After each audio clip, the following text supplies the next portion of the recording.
আওয়ামী লীগ ইতিমধ্যে আপনার বড় একটি সমাবেশ করার চিন্তা ভাবনা করতেছে। পুরো দমে তারা মাঠে নামবে আওয়ামী লীগ। আওয়ামী লীগ যদি সুযোগ পায় কাউকে কিন্তু ছাড়বে না, কাউকে ছাড়বে না। আর আওয়ামী লীগকে কামব্যাক করানোর জন্য ন্যাশনাল ইন্টারন্যাশনাল অনেক ধরনের এজেন্ট এখানে কাজ করবে, ফান্ড করবে। ডক্টর মোহাম্মদ ইউনূস ফিরছিলেন ডাভোস থেকে, বিমানে বসে শুনলেন দুঃসংবাদ। এরই মধ্যে বিশ্ব ব্যাংক এবং IMF একের পর এক সরকার থেকে মুখ ফিরিয়ে নিচ্ছে। অন্যদিকে বন্ধ হয়ে যাচ্ছে একের পর এক শিল্প কারখানা। ধীরে ধীরে এই সমন্বয়করা নানা অনিয়মের সঙ্গে তারা জড়িয়ে পড়েছেন, এই অভিযোগ আছে। টেন্ডার বাণিজ্য, প্রমোশন, নিয়োগ, ব্যবসা বাণিজ্য, দখল, নানা কিছুর মধ্যে তারা আছেন।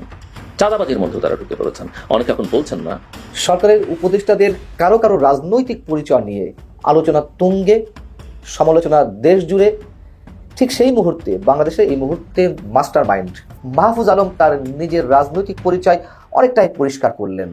ডক্টর ইউনূস সরকার পদত্যাগ করেছেন, উপদেষ্টারা দেশ ছেড়ে পালিয়েছেন। সার্জিস আলম, হাসনাত আব্দুল্লাহ সহ সমন্বয়করা আত্মগোপনে চলে গেছেন। 28 জানুয়ারি থেকে সারা দেশে রেল চলাচল বন্ধের হুঁশিয়ারি দিচ্ছে রেলওয়ের বর্তমান রানিং যে স্টাফ আছে তারা। নেত্রী শেখ হাসিনা প্রতিদিন দেশে বিদেশে নেতাকর্মীদের সাথে কথা বলছে এবং তিনি বাংলাদেশের তৃণমূলের একদম জেলা উপজেলা পর্যায়ের নেতাকর্মীদের সাথে কথা বলে মাঠের বাস্তব পরিস্থিতিটা তুলে আনছেন। সরকার পদে পদে ব্যর্থ হয়েছে। একজন ব্যর্থ উপদেষ্টা স্বরাষ্ট্র উপদেষ্টাকে নিয়োগ দিয়েছে, যিনি বাংলাদেশের আইন শৃঙ্খলা পরিস্থিতি মোটেও নিয়ন্ত্রণ করতে পারছে না। আসসালামু আলাইকুম প্রিয় দর্শক, বর্তমানে বাংলাদেশের পরিস্থিতি এবং রাজনৈতিক শৃঙ্খলা কি, তাই আলোকে আপনাদের সামনে বেশ কিছু গুরুত্বপূর্ণ ভিডিও নিয়ে হাজির হয়েছি। সেই ভিডিওগুলো দেখলে আপনারা রীতিমতো অবাক হয়ে যাবেন। তাই আমি আর দেরি না করে চলে যাবো মূল ভিডিওতে যাওয়ার আগে যারা আমার চ্যানেলটি সাবস্ক্রাইব করেছে তাদেরকে অসংখ্য ধন্যবাদ। আর যারা এখন আমার চ্যানেলটি সাবস্ক্রাইব করে তারা তাড়াতাড়ি সাবস্ক্রাইব করে ফেলুন ধরনের সকল আপডেটগুলো সবার আগে পেতে। লীগ ইতিমধ্যে আপনার বড় একটি সমাবেশ করার চিন্তা ভাবনা করতেছে। বিশেষ করে ফেব্রুয়ারি মাস থেকেই আপনার বিভিন্ন সভা সমাবেশ বা মিছিল মিটিং তারা করবে এবং কি রাজপথে নামার একটি ইঙ্গিত কিন্তু ইতিমধ্যে দিয়েছে। এখন রাজপথ থেকেই কিন্তু ফায়সালা হবে। এখন অনেকেই ভাবতেছে যে আবার 1-11 হয়ে যায় কিনা বাংলাদেশে। ইতিমধ্যে বিএনপি তারা নির্বাচন চাচ্ছে, দ্রুত সময় নির্বাচন দেওয়ার জন্য। আর ইতিমধ্যে শোনা যাচ্ছে যে আপনার সেনাপ্রধান বা সেনাবাহিনী ক্ষমতা নিতে পারে। ইতিমধ্যে উপদেষ্টা আপনার নাহিদ সে কিন্তু বলছে যে আমরা কোনো সেনা শাসন মেনে নিব না। সকল কিছু যদি আমরা পর্যবেক্ষণ বা পর্যালোচনা করি তাহলে এখান থেকে কিন্তু কিছু বিষয় স্পষ্ট হয়ে যায় যে আপনারা 111 বা 11 কথা আপনারা জানেন যে ওই সময়টাতে বাংলাদেশে কি হয়েছিল। আর বর্তমান সিচুয়েশন যদি আপনি দেখেন যে যারা ইতিমধ্যে অবৈধভাবে উপদেষ্টা হয়েছে, যাদের কোনো ম্যান্ডেট নেই বা জনগণ দ্বারা তাদের কোনো ম্যান্ডেট ছিল না বা তাদেরকে জনগণ কোনো অনুমতি দেয়নি উপদেষ্টা হওয়ার জন্য, তারা কিন্তু আপনার বড় বড় কথা কিন্তু তারা ইতিমধ্যে ঠিকই বলতেছে। তার মানে তারা বুঝাতে চাইতেছে যে শেখ হাসিনা যখন ক্ষমতায় ছিল নির্বাচন ছাড়াই ছিল, এখন তারাও কিন্তু নির্বাচন ছাড়াই মানে এই চেয়ার থেকে তারা নামতে চায় না। মানে তারাও চাইতেছে যে নির্বাচন এখন না হোক, শুধু সংস্কার হোক। সংস্কার হলে এদেশের মানুষের উন্নয়ন হবে, ভাগ্য উন্নয়ন হবে। আসলে দিন শেষে প্রকৃত অর্থে এটা দেশের জনগণের কল্যাণ বয়ে আনবে না, মূলত তাদের যে পকেট বাড়ি করার যে দান্দা এবং কি তারা দেশ থেকে বাইরে টাকা পাচার করবে। কারণ তারা তো নির্ঘাত জানে যে তারা বাংলাদেশে আর থাকতে পারবে না বা তাদেরকে চলে যেতে হবে। এবং কি যারা আপনার পূর্বে এরকমটা করেছিল এই বাংলাদেশে, তাদের কিন্তু সিচুয়েশন এমনটাই হয়েছে। দিন শেষে কি হয়, মানে এই আওয়ামী লীগ আর বিএনপি যাই বলেন না কেন, এদেশের মানুষ যতই তাদের উপর রাগ ক্ষোভ অভিমান থাকুক, দিন শেষে আবার গিয়ে দেখবেন তাদেরকে আবার আলিঙ্গন করে এবং কি তাদেরকেই ভোট দেয় এবং তাদেরকেই ক্ষমতায় আনে এই বাঙালি জাতি। কারণ এই বাঙালি জাতির ইয়ার সাথে কিন্তু মিশে আছে, ঐতিহ্যের সাথে মিশে আছে আওয়ামী লীগ আর বিএনপি। এটি আপনি কখনো বাদ দিতে পারবেন না। আর আপনার আওয়ামী লীগ এদেশের স্বাধীনতা সংগ্রামের নেতৃত্ব দানকারী একটি সংগঠন। এই সংগঠনকে বাদ দিয়ে যদি আপনি বাংলাদেশ কল্পনা করেন তা আপনি বুকার স্বর্গে বসবাস করতেছেন। তো যাই হোক, তারা যেই নির্বাচন প্রসঙ্গ অথবা সেনাবাহিনীর হাতে ক্ষমতা দিবে না, তারা যে কথাগুলো ইতিমধ্যে বলতেছে, সকল কিছু মিলিয়ে আপনি যদি ধরেন যে আওয়ামী লীগও চাচ্ছে যে ফেব্রুয়ারিতে তারা একটি সমাবেশ করবে বা মিছিল মিটিং তারা করবে বা পুরো দমে তারা মাঠে নামবে আওয়ামী লীগ। এবং কি নেতাকর্মীদেরকেও আপনার সুরক্ষা দিতেও নাকি তারা আপনার একটু সময় নিয়েছে। এই বিষয়টা কিন্তু ইতিমধ্যে বলেছে আপনার সিলেটের 2 আসনের একজন এমপি, আওয়ামী লীগের কেন্দ্রীয় কমিটির একজন লোক আপনার নাদেল, উনি কিন্তু এই কথাটি বলেছেন। তো যাই হোক, যে সামনে আপনার বৃহত্তর আন্দোলনে আওয়ামী লীগ যাবে এবং কি জনগণকে সাথে নিয়ে কিন্তু যাবে। কারণ এই দলটির আপনার জন্মই হয়েছে শুধু আন্দোলন নেতৃত্ব দেওয়ার জন্য। এই দেশের স্বাধীনতার নেতৃত্ব যেমন দিয়েছে, এই দেশের সকল ক্লান্তি লগ্নে কিন্তু এই দলটি নেতৃত্ব দিয়েছে।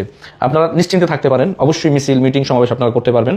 এবং কি আওয়ামী লীগ দল এখনো ব্যান্ড হয়ে যায়নি বা ব্যান্ড করার সক্ষমতাও কারণেই আপনারা নিশ্চিন্তে একদম রিফ্রেশ হয়ে আপনারা আপনাদের আন্দোলন করবেন সামনে আগামীতে। এমনকি দাবি আদায়ের জন্য অবশ্যই এদেশের জনগণ আওয়ামী লীগের সাথে সম্পৃক্ত থাকবে বলে আমি মনে করি। কারণ দেশের বর্তমান যে পরিস্থিতি, এই পরিস্থিতিতে মানুষ জানে যে আওয়ামী লীগ সরকার ছাড়া এই বাংলাদেশ এই পরিস্থিতি কন্ট্রোল করার মতন সক্ষমতা আপাতত কেউ বাংলাদেশে নাই। এই জন্য আমি বলবো যে আপনারা সবাই সজাগ দৃষ্টি রাখবেন। হয়তো দলীয় কর্মসূচি যদি আসে, আপনারা ঐক্যবদ্ধভাবে সেটিতে অংশগ্রহণ করবেন, আপনারা বিচ্ছিন্ন না হয়ে। নানা অনিয়মের সঙ্গে তারা জড়িয়ে পড়েছেন, এই অভিযোগ আছে। টেন্ডার বাণিজ্য, প্রমোশন, নিয়োগ, ব্যবসা বাণিজ্য, দখল, নানা কিছুর মধ্যে তারা আছেন। চাঁদাবাজির মধ্যে তারা ঢুকে পড়েছেন। অনেকে এখন বলছেন না, আমি শিওর আমাদের গোয়েন্দা সংস্থাগুলোর কাছে এই রিপোর্ট আছে, তারা আজকে ব্যবহার না করুন, ভবিষ্যতে কখনো করবেন, বা তারা কেন করছেন না সেটা আমি জানি না। আমাদের গণমাধ্যমও জানেন না যে তা না। একজন সম্পাদক তো আমাদের একটি সিজিএস এর অনুষ্ঠানে বলেছেন, আমাদের কাছে সকল তথ্য আছে, আমরা সময় মতো প্রকাশ করবো। ওই যেমন আরেকজন সম্পাদক এক সময় বলেছিলেন যে আমরা সবই জানতাম কিন্তু আমাদের প্রচার করবার সাহস ছিল না। তো একই ধারা, তেমন কোনো পরিবর্তন কিন্তু বাংলাদেশে হয়নি। সো এবং এই যে এমনকি এই অভিযোগ আমরা শুনি, কোনো সমন্বয় উপদেষ্টা পরিষদে আছেন এমন তাদের পরিবারের সদস্যরা কিসবের মধ্যে জড়িয়ে পড়েছেন, যার যেটা করবার না সে সেটা করছেন। এমনকি পররাষ্ট্র দপ্তরের পদায়ন, প্রমোশন, এগুলোর মধ্যে তারা হস্তক্ষেপ করছে, যেটা খুবই স্পেশাল একটা সেক্টর। এবং অভিযোগ যে এটাকে করবার জন্য, যেটা বাংলাদেশে কখনই ছিল না, এখন তিনটা বাংলাদেশে কমিটি হয়েছে, যাদের অনুমোদন বা যাদের ক্লিয়ারেন্স ছাড়া ওই এখন প্রমোশন নিয়োগ এগুলো হবে না। কিন্তু যে তিনটে কমিটি যেটি হয়েছে, যাদের বিরুদ্ধে অভিযোগ, তিনটে কমিটিতে কিন্তু তারা কম বেশি আছেন, এবং এর মধ্যে বেশ কিছু স্বনামধন্য ভালো মানুষ আছেন। সো আপনি আমার ধারণা বিষয়টা বুঝতে পারছেন যে কিছু ভালো মানুষের ছায়ায় এই অপকর্মগুলো যারা করছেন, তারা কিন্তু সেগুলোর মধ্যে কম বেশি ঢুকে পড়েছেন। এই যে আমি যেটা বললাম যে এই যে তারা নিজেদের মধ্যে মারামারি করছেন, রাজনৈতিক দলগুলোর সঙ্গে জড়িয়ে পড়ছেন, আবার তারা নিজেরাও মার খাচ্ছেন।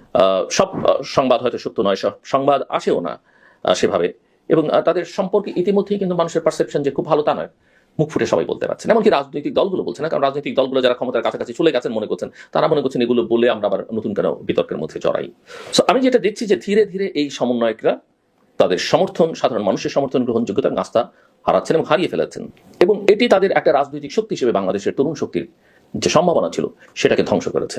এখন ছাত্র শুনলে অনেকের কাছে তালিবান মনে হয়, ছাত্র শক্তি শুনলে তালিবান মনে হয়, আফগানিস্তানের কথা মনে হয়। এখন যুব শক্তি শুনলে অনেক মানুষ আর আশা করতে পারে না। এমনকি আমি বিদেশি ডিপ্লোমেটদেরও দেখি যারা বাংলাদেশের এই ইয়াং ফোর্সকে নিয়ে অনেক আশাবাদী ছিলেন, তারাও এখন হতাশ। এবং আমি মনে করি তাদের অবদান আছে, এই অবদানটা, এই সম্মানটা তারা ধরে রাখতে পারতেন, তারা সেটা ইতিমধ্যেই নষ্ট করেছেন, তারা নিজেদেরকে প্রশ্নবিদ্ধ করেছেন, এবং এই ঘটনাগুলো তাদের নিরাপত্তা এবং ভবিষ্যৎ জীবনের জন্য আশঙ্কাবাদী মনে হচ্ছে। অনেকে মনে করছেন যে তারা বিদেশে ইতিমধ্যে ভিসা টিসা ব্যবস্থা করে রেখেছেন, যে কোনো সময় যেমনটা গণজাগরণ মঞ্চের অনেকেই বাইরে চলে গেছেন, সেই ব্লগাররা সেরকম তারা করে ফেলবেন বা করে রেখেছেন। কিন্তু এগুলো আসলে সমাধান নয়, আমরা জানি। এবং আমরা তো এও জানি যে বিদেশে গিয়েও এখন অনেকে খুব স্বস্তিতে থাকতে পারেন না। এমনকি যে আমাদের একজন উপদেষ্টা কিন্তু দেখলাম আমরা বিদেশে গিয়ে তার কি পরিস্থিতির মোকাবেলা করতে হয়েছে, যেটা কোনো অবস্থাতেই কাঙ্ক্ষিত নয়। সো জুলাই অভ্যুত্থানের নেতৃত্বে সমন্বয়করা সঠিক পথে আছেন কিনা, ভবিষ্যৎ এই প্রশ্ন যাদের, আমি উত্তর দেবার আগে সাম্প্রতিক কালের তাদেরকে কেন্দ্র করে কয়েকটি শিরোনাম, পত্রিকা শিরোনাম আমি শোনাতে চাই আপনাদের। যেমন প্রথম আলোর রেফারেন্স, 2 তরুণের প্রেম ঘটিত দ্বন্দ্ব থেকে রাজশাহীতে সমন্বয়কের উপর হামলা। বিডি নিউজ 24 এর একটা headlines, Rajshahi, BD news 24.com এর রাজশাহী বিশ্ববিদ্যালয়ের সমন্বয়কে ছাত্রাবাসী ঢুকে হাতুড়ি পেটা। প্রথম আলোর একটা রিপোর্টের শিরোনাম, ময়মনসিংহে সমন্বয়ক দাবি করা যুবক ও সহযোগী ভারতীয় চোরাই পণ্য সহ আটক। জাগরণ নিউজের একটা শিরোনাম, ইবিতে বাস ভাঙচুরে বাধা দেওয়ায় শিক্ষার্থী সমন্বয়ক হাতাহাতি। ঢাকা পোস্টের একটা শিরোনাম, সমন্বয়ক মরার জন্য প্রস্তুত হওয়া লিখে হুমকি, থানায় চিঠি। কালের কণ্ঠের শিরোনাম, সমন্বয়ক রাফির উপর হামলা, থানায় অভিযোগ।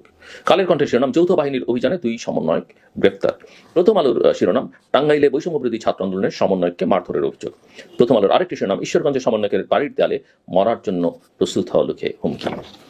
আমি দেখছি আমার শেষ কথা যে সমন্বয়করা আসলে ইতিমধ্যেই অনেক ভুল করে ফেলেছেন, আর ঠিক পথে নেই। এমনকি তাদেরকে যারা গাইড করছেন অভিভাবক হিসেবে, তারা আসলে এই তরুণদেরকে, যাদেরকে অনেকে আবার কোমলমতি বলতেন, বিপথে ঠেলে দিয়েছেন, এবং তাদের ভবিষ্যৎ আমি একেবারেই উজ্জ্বল দেখি না। বলতে গেলে খানিকটা বিপজ্জনক অবস্থার মধ্যেই তাদেরকে আমি দেখি। ডক্টর মোহাম্মদ ইউনূস ফিরছিলেন ডাভোস থেকে, বিমানে বসে শুনলেন দুঃসংবাদ। দুঃসংবাদটি হলো, ট্রাম্প প্রশাসন আর কোনো দেশকে অর্থ সহায়তা দেবে না। ট্রাম্পের নতুন সিদ্ধান্তে আটকে গেল বাংলাদেশকে বাইডেন প্রশাসনের 2,500 কোটি টাকা দেওয়ার আশ্বাস। এরই মধ্যে বিশ্ব ব্যাংক এবং IMF একের পর এক সরকার থেকে মুখ ফিরিয়ে নিচ্ছে। অন্যদিকে বন্ধ হয়ে যাচ্ছে একের পর এক শিল্প কারখানা। বিপ্লবীদের স্বপ্ন ভেঙে যাচ্ছে বেকারত্বে। বিশ্বের সবচেয়ে বড় দাতা দেশ হলো যুক্তরাষ্ট্র। ডোনাল্ড ট্রাম্প দ্বিতীয় মেয়াদে 20 জানুয়ারি ক্ষমতা নেন দেশটির। পররাষ্ট্রমন্ত্রী হিসেবে নিয়োগ দেন মার্কো রুবিওকে। বিবিসি বলছে, রুবিও চেয়ারে বসার 4 দিনের মাথায় একটি অভ্যন্তরীণ নথি বিদেশে যুক্তরাষ্ট্রের দূতাবাসগুলোতে পাঠিয়েছেন, যেখানে একটি আদেশ দেওয়া হয়েছে, বলা ভালো এটি স্থগিতাদেশ। সেটি হলো যুক্তরাষ্ট্র সরকারের সব ধরনের অনুদান ও সাহায্য আগামী 3 মাস বা 90 দিন বন্ধ থাকবে। প্রশ্ন হলো, যুক্তরাষ্ট্রের এই আর্থিক সহায়তা তহবিল বন্ধ হয়ে যায় বাংলাদেশের কি কিছু আসে যায়? বিশেষজ্ঞরা বলছেন, ইউক্রেন থেকে শুরু করে বিশ্বের অনেক দেশই ট্রাম্প প্রশাসনের এই নতুন সিদ্ধান্তে অনেক ধরনের নেতিবাচক প্রভাব পড়বে। এর থেকে বাদ যাবে না বাংলাদেশও, কারণ নতুন এই সিদ্ধান্তে বাংলাদেশেও মার্কিন সহায়তা বন্ধ থাকবে। বিগত 50 বছরেরও বেশি সময় ধরে মার্কিন যুক্তরাষ্ট্র জনস্বাস্থ্য, শিক্ষা, জ্বালানি থেকে শুরু করে অনেক খাতে $8 বিলিয়ন বেশি সহায়তা দিয়েছে বাংলাদেশকে। পরিসংখ্যান বলছে, যুক্তরাষ্ট্র থেকে বাংলাদেশে গত 4 বছরের মধ্যে প্রতি বছর $450 থেকে $500 মিলিয়ন অর্থ সাহায্য পেয়েছিল। বাংলাদেশের রোহিঙ্গা সংকট মোকাবেলায় সবচেয়ে বেশি অর্থ সহায়তা দিয়ে আসছে যুক্তরাষ্ট্র। 2017 সালের আগস্ট থেকে $250 কোটি বেশি সহায়তা দিয়েছে দেশটি। বিগত কয়েক বছরে মার্কিন সহায়তা পাওয়ার ক্ষেত্রে শীর্ষ 10-এর মধ্যে ছিল। যুক্তরাষ্ট্রের অর্থ সহায়তা বন্ধের আদেশে বাংলাদেশের সামরিক খাতও ক্ষতিগ্রস্ত হবে। আমাদের বিশ্লেষণ হলো, ট্রাম্প প্রশাসনের হঠাৎ এই আদেশ বাংলাদেশের জন্য মরার উপরে খারাপ ঘায়ের মতো হবে। এর অনেকগুলো কারণ আছে। ডক্টর ইউনূস যখন দায়িত্ব নিয়েছিলেন, তখন দেশীয় বিদেশি নানা মহলে একটি ধারণা ছিল, নোবেল বিজয়ী হিসেবে নিজের সুনামকে কাজে লাগিয়ে বাংলাদেশের জন্য অবিশ্বাস্য রকমের কিছু বিদেশি সাহায্য নিয়ে আসতে পারবেন, যা দিয়ে রাতারাতি দেশের অনেক উন্নতি করা সম্ভব হবে। কিন্তু গত 5.5 মাসের বাস্তবতা তুলে ধরলে দেখা যাবে সে ধারণা কতটা আকাশ কুসুম কল্পনা ছিল। এখন খবর হলো, ইউনূস সরকারের কোষাগারে টাকা নেই। ইউনূস সরকারের তাই প্রধান অবলম্বন বিদেশি অর্থ সাহায্য, কিন্তু সেখানেও আসছে একের পর এক দুঃসংবাদ। প্রথমত, 2024 সালের 15 সেপ্টেম্বর বাইডেন প্রশাসন থেকে বাংলাদেশের ডক্টর মোহাম্মদ ইউনূসের সরকার $202 মিলিয়ন অর্থ সহায়তার আশ্বাস পেয়েছিল, বাংলাদেশি টাকায়, যার পরিমাণ হলো 2427 কোটি টাকা। 2026 সালের মধ্যে যেটি বেড়ে হওয়ার কথা ছিল 950 মিলিয়ন, এখন এই অর্থ আটকে গেল। যুক্তরাষ্ট্রের সহায়তা এমন এক সময় বন্ধ হলো যখন বাংলাদেশকে ঋণের টাকা দিতে চাইছে না বড় দুটি সংস্থা, বিশ্বব্যাংক ও IMF। বিশ্বব্যাংক যে $100 কোটি ঋণ দিতে চেয়েছে, তার পেছনে জুড়ে দিয়েছে 4টি কঠিন শর্ত, যেগুলো মানা সরকারের পক্ষে একেবারে অসম্ভব। আর সে ঋণ নিলে বাংলাদেশের মানুষের খুব একটা কাজেও আসবে না। বিশ্বব্যাংকের শর্ত অনুযায়ী ঋণের মধ্যে $75 কোটি খরচ করতে হবে নীতি সংস্কারের জন্য। 8 ডিসেম্বর দৈনিক যুগান্তরের এক প্রতিবেদনে বলা হয়েছে, দেশের বৈদেশিক ঋণের খাতে বড় দুঃসংবাদ দিয়েছে বিশ্বব্যাংক। নতুন ঋণ ছাড় কমে যাচ্ছে। যেসব নতুন ঋণ ছাড় হচ্ছে, তার বড় অংশই চলে যাচ্ছে আগের মূল ঋণ ও ঋণের সুদ পরিশোধে। বাংলাদেশ সরকারের জন্য অর্থের আরেকটি উৎস হলো আন্তর্জাতিক মুদ্রা তহবিল বা IMF। ইউনূস সরকারের টালমাটাল কোষাগার সামাল দিতে IMF এর কাছে $3 বিলিয়ন বা $300 কোটি ঋণ আবেদন করেছিল। সংস্থাটির প্রতিনিধি দলের সঙ্গে দফায় দফায় বৈঠকের পর শেষ পর্যন্ত $1.25 বিলিয়ন বা $75 কোটি দেওয়ার কথা। কিন্তু নতুন টাকা পাওয়ার আশা অনেক দূরে। শেখ হাসিনা আমলে হওয়া চুক্তির 4র্থ কিস্তি আটকে দিয়েছে IMF। কারণ হিসেবে তারা দেখিয়েছে, ইউনূস সরকার সংস্থাটির শর্ত পূরণ করতে পারছে না। দায়িত্ব নেওয়ার পর থেকে রাজনৈতিকভাবে সংঘাত তৈরি করায় ভারতের কাছ থেকেও সাহায্যের টাকা আসছে না। চীন দ্বাদশ জাতীয় সংসদ নির্বাচনের পর থেকে কোনো অর্থ ছাড় করেনি। পররাষ্ট্র উপদেষ্টার সাথে বৈঠকের পরও এ বিষয়ে তেমন কোনো অগ্রগতি হয়নি। বিদেশি ঋণদাতাদের মন জোগাতে ভ্যাট বাড়ানোর সিদ্ধান্ত নিয়েও পেছাতে হয়েছে। পরিসংখ্যান বলছে, ডক্টর ইউনূস দায়িত্ব নেওয়ার পর থেকে বৈদেশিক সাহায্যের প্রতিশ্রুতি কমেছে 43%। এখন যুক্তরাষ্ট্রের নতুন নিষেধাজ্ঞায় এ হার গিয়ে দাঁড়াবে 75 থেকে 80%। ইউনূস সরকারের জন্য অস্থির সময়টাকে আরো অস্থির করে তুলেছে ট্রাম্প প্রশাসন। কারণ এরই মধ্যে মবক্রেসিকে সামাল দিতে না পারায় বন্ধ হয়ে গেছে 61টিরও বেশি শিল্প কারখানা। শিল্প এলাকাগুলোতে প্রতিদিনই বিক্ষোভ হচ্ছে। আন্তর্জাতিক সংবাদ সংস্থা AFP বড় বড় হরফে শিরোনাম করেছে, বাংলাদেশের বিপ্লবী ছাত্রদের স্বপ্ন ভেঙে পড়েছে বেকারত্বে। বাংলাদেশে NGO সংশ্লিষ্ট লোকজন বলছে, যুক্তরাষ্ট্রের অর্থ সাহায্য বন্ধ হওয়ায় বাংলাদেশের অনেকগুলো বড় বড় NGO, BRAC, care, save the children এখন অর্থ সংকটে পড়বে, যার প্রভাব শুধু স্থানীয় NGO গুলোতে নয়, পাশাপাশি দেশের দরিদ্র ও অনেক মধ্যবিত্তের উপর পড়বে। ফলে রাজনৈতিক অস্থিরতায় মানুষের অর্থনৈতিক অবস্থা এমনিতেই সংকটে। সেই সংকট বাংলাদেশে আরো বাড়াবে ট্রাম্পের এই নতুন সিদ্ধান্ত। আওয়ামী লীগ যদি সুযোগ পায়, কাউকে কিন্তু ছাড়বে না, কাউকে ছাড়বে না। আর আওয়ামী লীগকে কামব্যাক করানোর জন্য ন্যাশনাল ইন্টারন্যাশনাল অনেক ধরনের এজেন্ট এখানে কাজ করবে, ফান্ড করবে। কাজী ছাত্র নেতৃবৃন্দ থেকে শুরু করে সমস্ত রাজনৈতিক দলগুলোকে বলবো, আওয়ামী লীগের প্রশ্নে আপনাদের অবস্থান পরিষ্কার করেন। আওয়ামী লীগের প্রশ্নে আপনাদের অবস্থান পরিষ্কার করতেই হবে।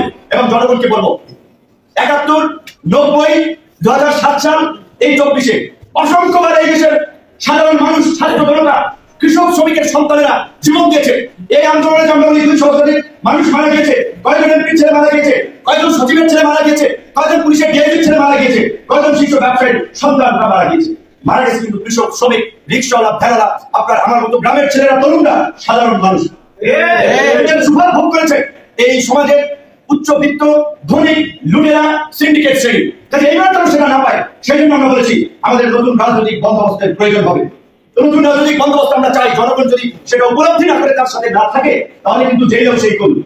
কাজে আমরা পরিষ্কারভাবে বলছি, গণ অধিকার পরিষদ এদেশের রাষ্ট্র ব্যবস্থা এই জাতীয়বাদী কাঠামোর পরিবর্তনের কাজ করে যাচ্ছে।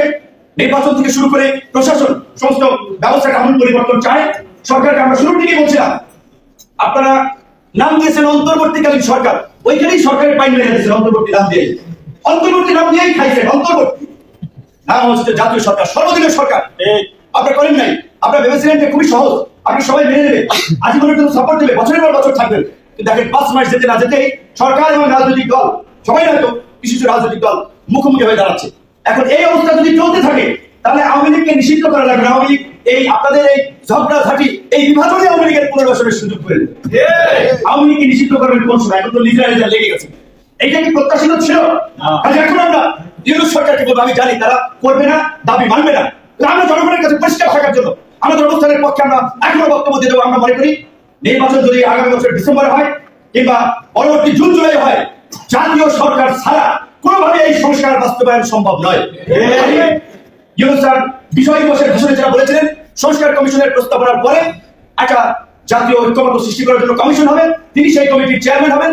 তো আমরা অনুরোধ করবো, আপনারা এখন যে রাজনৈতিক দল জাতীয় সরকারে যাবে না, তারা জনগণ তাদের বিষয়ে সিদ্ধান্ত নেবে।